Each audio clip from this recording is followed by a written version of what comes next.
Hello, Elaine and Elisa. I just want to congratulate both of you for completing this course. And during the holidays, I know that probably wasn't that easy. Um, so both of your paintings are just beautiful. And if you were to finish right now and to frame it, it would be perfect. However, you both had the same comments about getting things to look like it's laying down and to make the water look like it's traveling back. And I'm here to show you how to do that. I just also want to say that I love my online students because of the fact that you guys have perseverance and you're determined to finish your work. And no matter what, I guess the self-motivation that you show is a really great sign of an artist, and we all have to be self-motivating in order to get our work done because most of the time we're painting alone. But yeah, just shows really strong character and your love for watercolor. So I'll continue on now, and I'm going to turn the camera so we can see both of your images along with my demo piece in the middle. This is Alyssa's, and very good. Like when I look at it here, you've got it anchored down nicely, and also along this portion right here. This area right here always gave me troubles.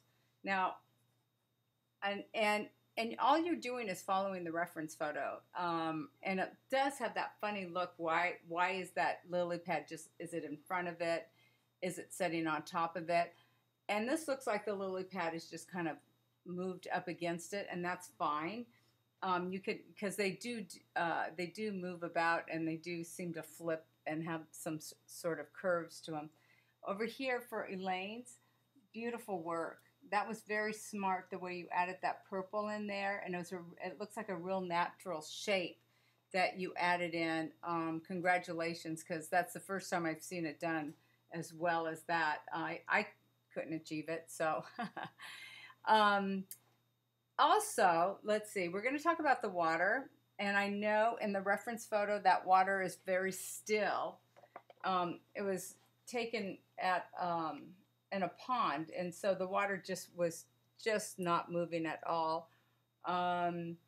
So in my piece, I think in the DVD, I only showed how I I changed the color of the water, but I didn't talk about getting this to travel back.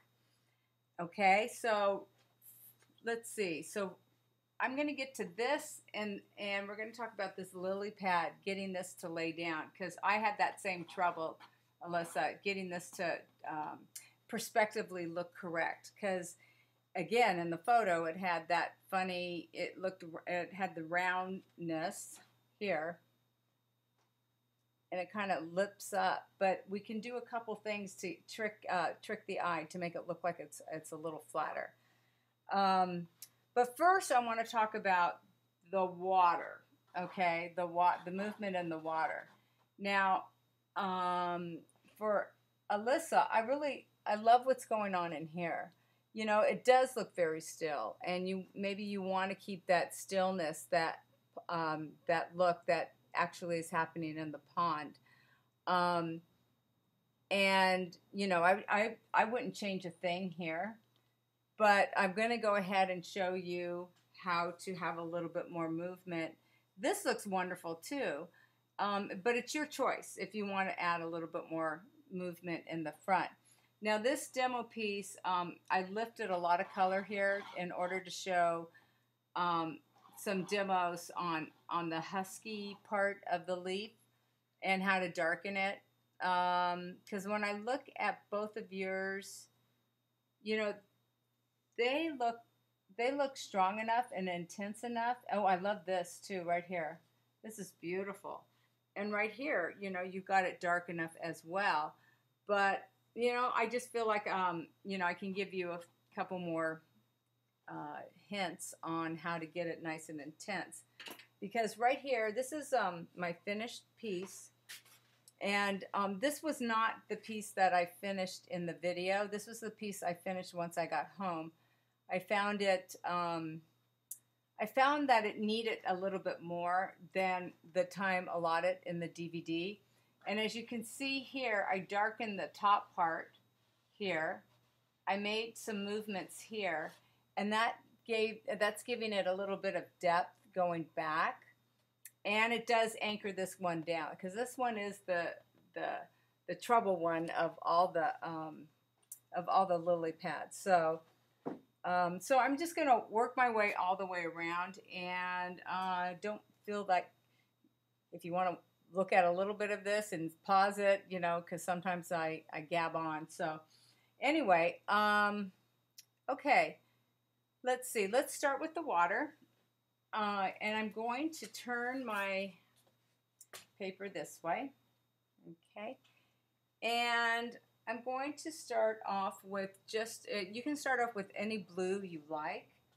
It doesn't matter. You know, whatever blues you were using, you can incorporate new, deeper, darker blues in there if you like. Or if you want to just do a bit of a glaze back over this area, you can do that as well. I have another step, another demo. I have many of these, and some of them are more developed than others. This one right here, you can see where I had a little bit more movement, and it was another demonstration for the other class, and I guess I'm trying to make excuses for the ugliness of the water. But if, you know, because some of my students in the other class that I taught, they got a little carried away, so we were trying to figure out how to lift and all that. I can show you that as well. But let's just start with this one, and then I'll let it dry, and then I'll move on to this guy over here. Okay, so taking my palette, and I'm going to add, I'm going to show you my palette here. Okay, so right here, I have my Winsor blue right there, and I can mix and add a lot of water, and then what I'm looking for is, like, you know, in the corner there, a little bit of a nice wash, and it depends on how much water you put in there and how intense you want it. I can show you right now how dark I'm going to get this. See, if you look at this, that's just, you know, it's hard to tell if it's a shade darker or two, because I'm putting it on top of blue. If I was put it against white, it's pretty light, but then again, this is a regular canvas for oils. But with that being said, moving on, I'm going to mix up and load up my brush. And again, I believe the brushes that I used could have been the Cheap Joe's series, and you know, I love this one because it has the Phillips tops in the turn here, and I feel like it just works for what I'm doing here. Now, if you want, you can just start to add a little bit more blue here, and start over here, and then skip, and you can move it down, and then come on back up. But the thing you want to not do is make stripes. So you just kind of want a little bit of movement this way, back and forth, okay? And you can still, so in the shadow, you can actually paint right back over the shadow, or the reflection, I'm sorry, the reflection in the water.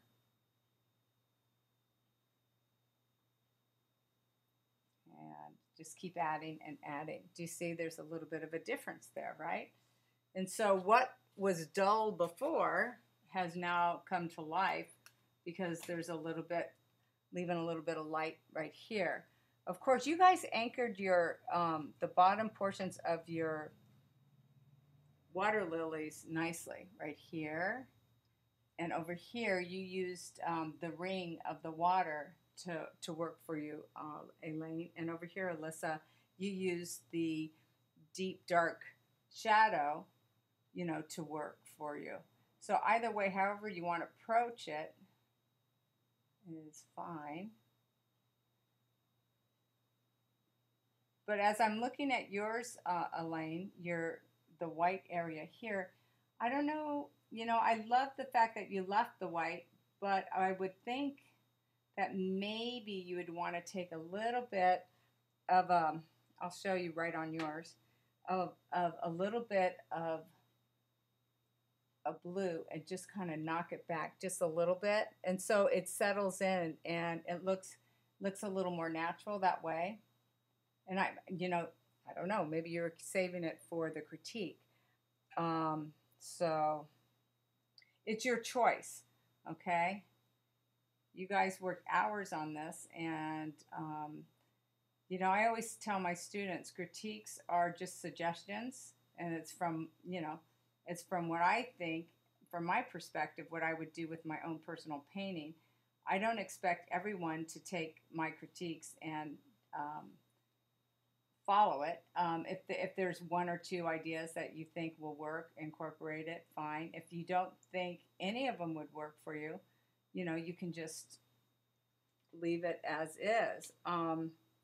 Okay, so that is how we can get a little bit more movement in the water if you want, okay? I think also it helps anchor down this portion of, you know, like, see, there's, you know, you have your highlights here and the darker water at the bottom, and that's a nice way of anchoring the painting. And same with you, Alyssa. You have this nice dark area here, and then you have the light of the reflection, and that works as well. Okay, so I'm going to finish this one stroke off, and I can add a little bit more water.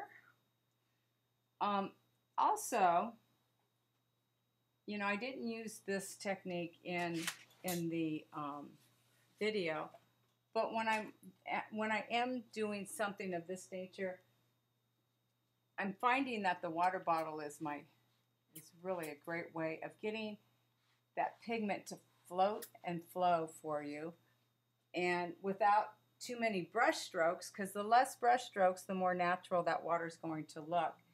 And you can just take a little bit of a darker, you know, a little bit of a heavier pigment and just float it like so. Okay. Now, it's surprisingly what happens is that you get this nice, deep, dark, you know, these darker values here are going to help pop some of the lighter values that you have already in your painting. And sometimes people feel like they want to lift in order to bring those lights back. And for me, what I do is I just add a few more darks before I lift and then incorporate that, because generally it's too many middle medium tones and it's not reading the way you thought it should, because up close, of course, these darks look super dark, and then, you know, when you stand further away, they look too many middle tones. So if anything, right here, Alyssa, I would take a little bit of your blue and just go ahead and float that through right here, and you can float it through, you know, just a little bit right there and there. And I know you were saving all those whites, right? You know, that just gives it more, I think, of a reflective feel, okay? And also for you, Elaine, if you want to make this look more reflective, this area right here and here, you could just actually glaze a little bit more blue right in there, okay? And that will pull out that, and that will pull out this petal a little bit more. And then I would let it dry, and then you can actually, you know, and then come in here again. Once it's dried, then you can get another darker shape right here, and then you can pull that other petal through. Okay, so this is, I'm showing you this not to, you know, have you go in and paint over all your whites, but I want you to be more assured about the darker values, how they are incorporated and how they do work in your favor, and you know, in um, some of these paintings. Okay, there you go. Now, good. Okay, so that's the bottom portion of the water. I always feel like you got all my students' work looks so much better than my demos. They've been used and abused, I tell you. Yeah. So there you go. Okay.